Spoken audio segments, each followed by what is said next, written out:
Отбасы татулығы аңыз әңгіме. Баяғыда бір үлкен отбасы өмір сүріпті, отбасындағы адамдар саны өте көп екен.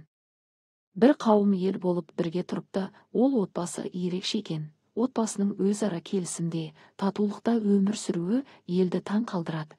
Оларда ұрыс керіс, дау жанжыген атымен болмайды екен. Патшаның құлағына да жетеді. Патша естігеннің ақ-қарасын анықтау үшін ауылға келеді. Ауылда тап-таза, барлығы да жеткілікті, тыныштық пен береке қонған.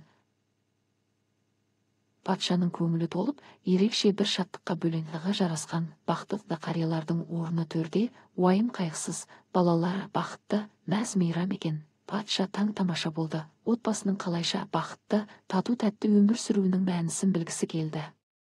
Ол ауыл ақсақалына келіп, отбасындағы татулық пен бірлікке қалай жеткендерін айтуын өтінді. Қарт үнсіз ғана, 100 рет сүйіспеншілік, 100 рет кешірім, 100 рет бірлік деп қағазға мұқият жазып берді. 3 сөзді оқып патша таң қалып, осы ақ па? Иә, деді ақсақал, барлық жақсы отбасылары тек осы қасиеттерден құралады деді де, сәл ойланып, және шыдамдылық деген сөзді қосып қойды.